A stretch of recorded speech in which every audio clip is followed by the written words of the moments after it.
Professor, boa tarde. Boa tarde. Lógico, a gente está aqui para falar do clássico, é um jogo que chama atenção sempre, é um jogo pesado, como o professor falou ontem também, Hélio. E do lado de lá, lógico que o Náutico não controla, mas do lado de lá o Santa Cruz vem com muitas questões e muitos questionamentos da torcida nesse começo de temporada, seja pelo que está sendo apresentado agora ou por uma questão anterior também. É o contexto do Santa Cruz para o jogo. Mas o que é que vocês têm observado do Santa Cruz nesses primeiros jogos do ano, como pontos fortes e, enfim, o que é que o Náutico, para além da postura habitual do Náutico de intensidade, de pressão, como é que o Náutico está se preparando para esse adversário? Olha, eu tenho uma visão de que existe um trabalho ali que está sendo construído, reconstruído, porque a mudança de visão, assim como para nós, para o nosso próximo adversário, Santa Cruz, né, é impactante e precisa ser.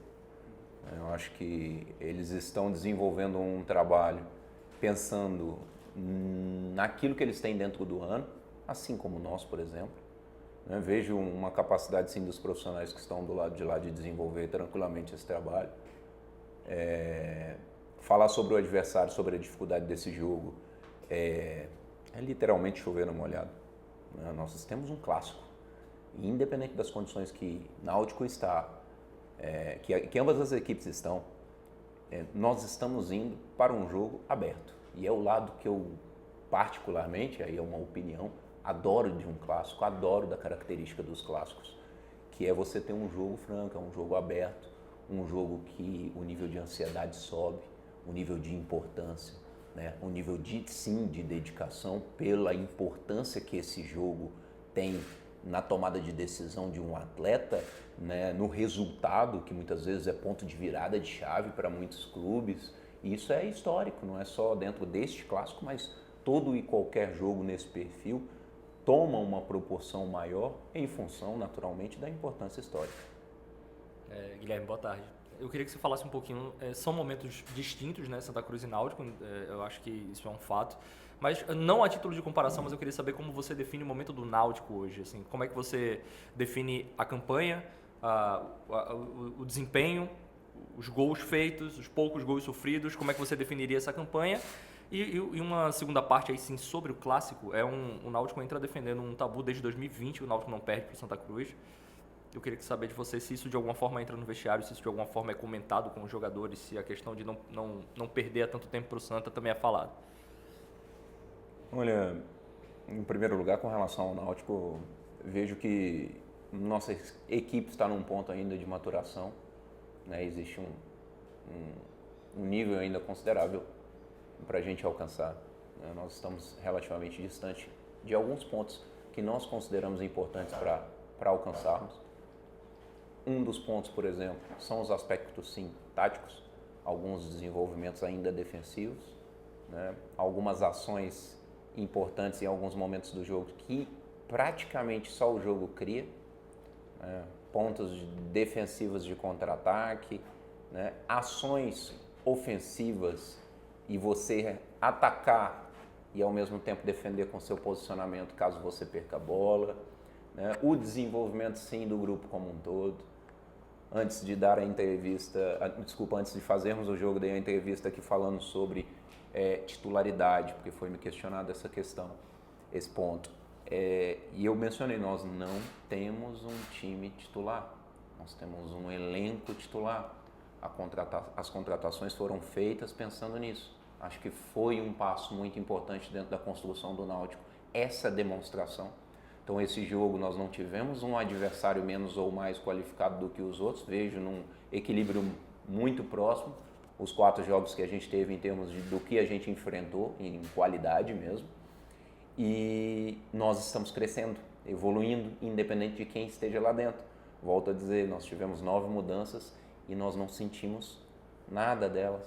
Tivemos evoluções táticas dentro da equipe, por mais que os jogadores que estejam executando fossem diferentes, porém eles estão na mesma carga de trabalho, de correção de vídeo, que todos os outros jogadores que estavam uma minutagem maior. Consequentemente, eles absorveram muito bem o treino dentro da sala de vídeo, o treino depois naturalmente no campo, que é o processo didático que a gente constrói, que é treino, análise, jogo, vídeo, treino. Analisamos também treino naturalmente. Então, nós estamos dando uma demonstração muito positiva daquilo que a gente quer construir. Porém, são somente 4 jogos. E nós queremos muito uma evolução.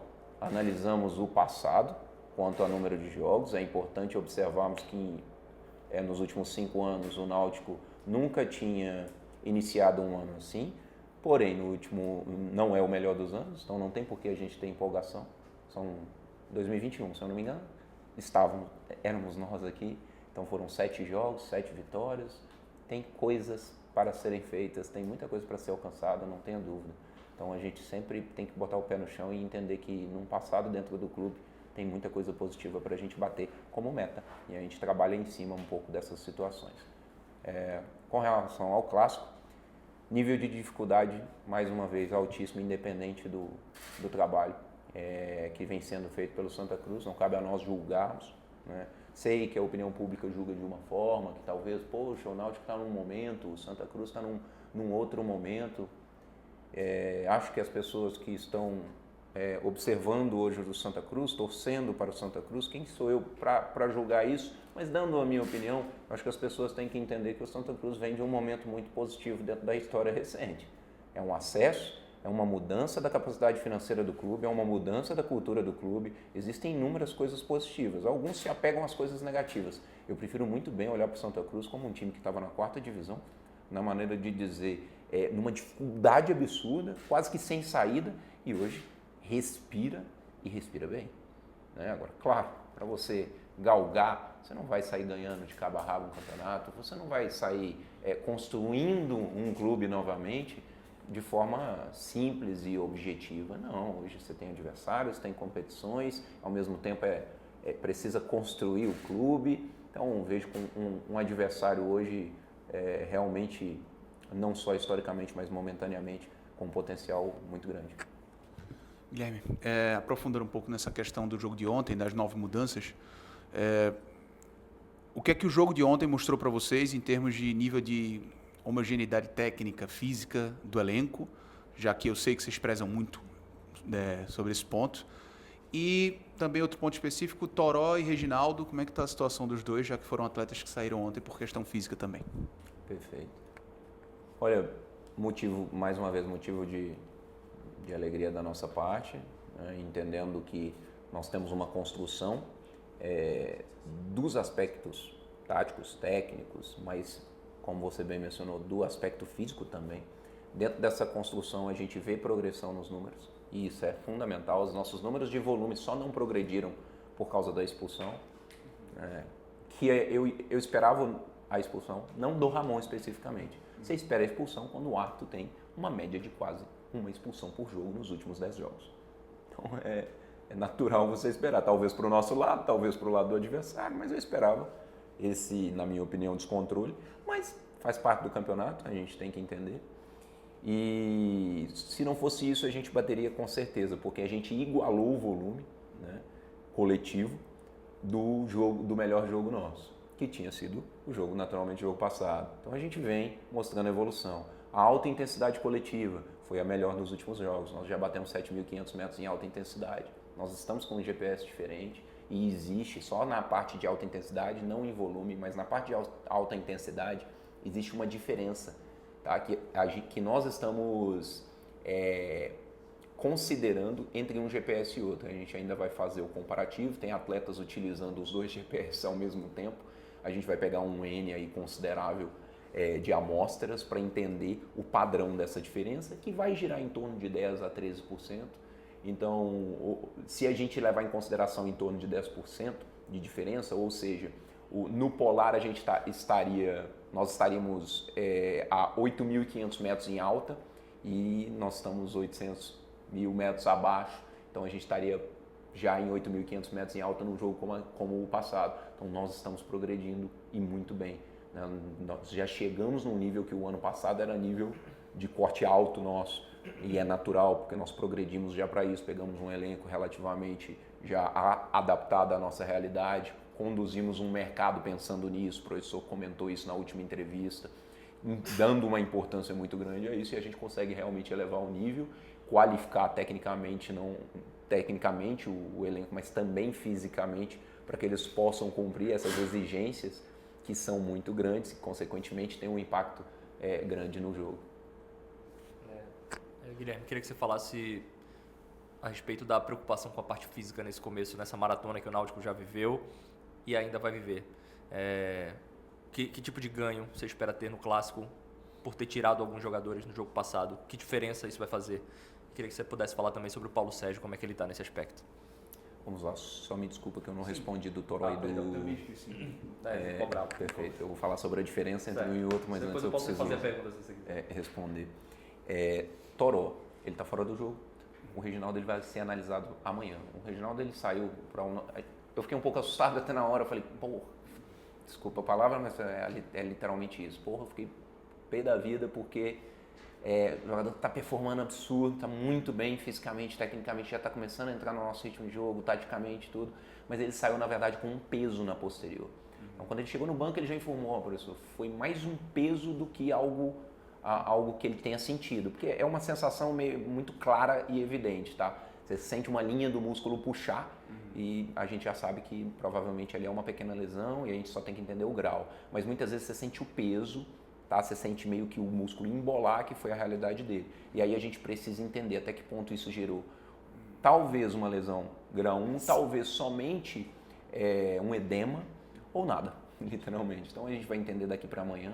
Ele veio hoje, está com uma dor tranquila, o entendimento é de que provavelmente não vai ser nada e ele esteja apto sim para o Clássico. O Toró realmente está fora do Clássico porque teve literalmente essa sensação e aí a gente vai naturalmente averiguar como foi, fazer exame, né? Não foi algo grande sem dúvida nenhuma, isso a gente já tem a noção.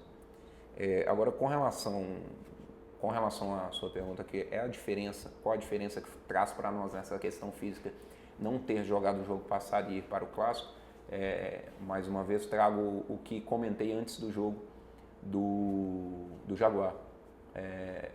Praticamente nenhuma. Claro que é importante ter atletas um tempo maior recuperados, claro, mas não era a prioridade. A prioridade era simplesmente dar minutagem, entender esses atletas em alguns aspectos táticos, porque eles vão ser usados dentro da temporada num nível muito parecido, vai ter uma briga muito grande pela qualidade de cada atleta dentro de sua função, tem uma igualdade, e pode ser observado isso, muito grande, e a gente vai ter um entendimento diferente de que dentro de uma competição, tanto nessa quanto uma competição onde tiver acúmulo de jogo, tiver algum ponto que a gente possa alternar taticamente, a gente poder utilizar um jogador num perfil ou em outro, e aí já independe do momento do atleta, mas sim da capacidade dele de gerar algo diferente para nós taticamente.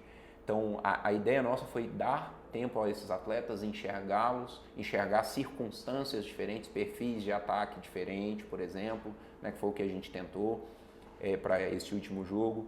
Fisicamente, a mudança ela é muito pequena.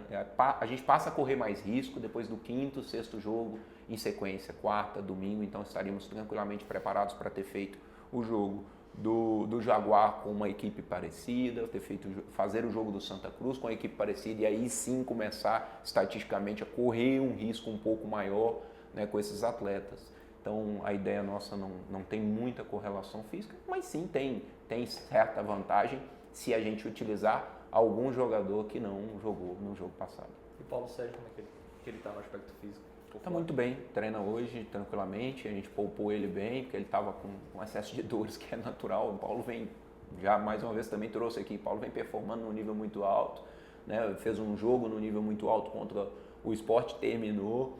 Não era inclusive nossa ideia terminar, mas as circunstâncias do jogo nos levaram a tomar essa decisão e demos um tempo um pouquinho maior de recuperação, que é natural. Jogadores como ele, como Vinícius, o próprio Arnaldo, são jogadores às vezes que você precisa entender um processo de recuperação diferente e naturalmente hoje ele já está aí junto com a gente.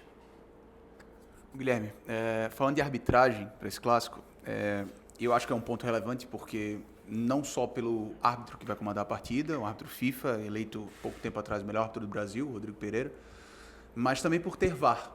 E nessa primeira fase é um jogo isolado, pelo menos até então, com o uso de tecnologia, o uso do árbitro de vídeo. A gente sabe que mais para frente no Pernambucano isso vai ser utilizado em todos os jogos. Como é que vocês enxergam isso, seja para o contexto do jogo, porque por ser um clássico eu imagino que a utilização da tecnologia é algo benéfico, mas ao mesmo tempo é um jogo isolado numa primeira fase. As outras partidas, a princípio, não vão ter a utilização desse vídeo.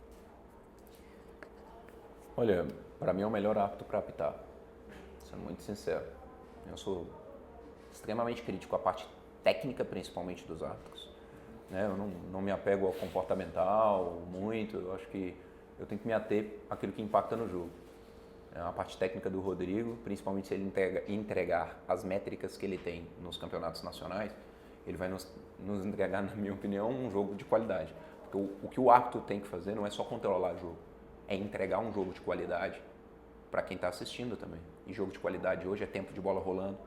É claro você entender que aquilo não pode virar uma gladiação, vamos falar assim, então ele está ali sim para controlar naturalmente, né, para fazer a regra ser aplicada, mas principalmente para fazer o jogo ficar qualificado, ter qualidade no olhar do torcedor, porque não tem um torcedor que não fica pé da vida quando um árbitro fica ali enrolando o jogo, quando o jogador cai, quando o outro tem que trocar, amarrar a chuteira, desamarrar a chuteira de novo, que a gente vê isso acontecendo e tendo uma liberdade muito grande. Não é o perfil do Rodrigo.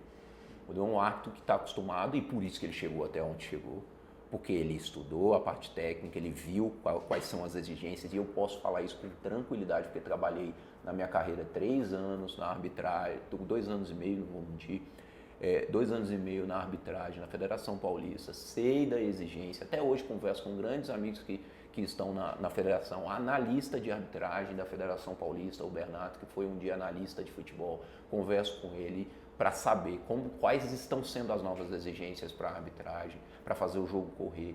Então, eu vejo isso como algo muito positivo, VAR, idem, né? Até porque é um árbitro que entende a utilização do VAR, e quem vai estar no VAR normalmente respeita a qualidade de quem está em campo, isso me preocupa também, então, mas não acho que vai ser uma preocupação para esse jogo, baseado mais uma vez no árbitro que está em campo. Então, espero qualidade. Erros naturalmente acontecem, mas o Rodrigo tem um trato bom, um cara tranquilo, quartos árbitros, né? Espero mais qualidade, vou ser muito sincero. O último quarto árbitro do jogo agora, eu fui perguntar para ele, falando, professor, qual foi o motivo que a gente está muito distante? Qual foi o motivo que ele anulou o pênalti?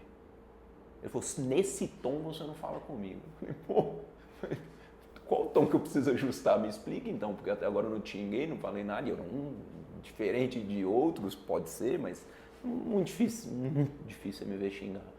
Entendeu? Tanto que eu não tomo muito cartão amarelo, não tomo muito vermelho, porque não é a forma minha de abordar e não é questionando quem utiliza de pressão, porque é difícil muitas vezes, é a beirada do campo, cada um reage da forma que bem entende, mas eu gosto da parte técnica e eu gosto de educação. Então, o último quarto ato que eu questionei em entrevista foi por causa de educação, foi porque perdeu a noção de onde ele estava, da realidade do mundo, não é nem do futebol. E esse porque eles às vezes se tornam inacessíveis. Acho que nós temos condições de olhar para a arbitragem e melhorar. É a minha ótica, é só uma opinião nesse caso dos quartos árbitros. Se ela vai ser levada em consideração ou não cabe a mim.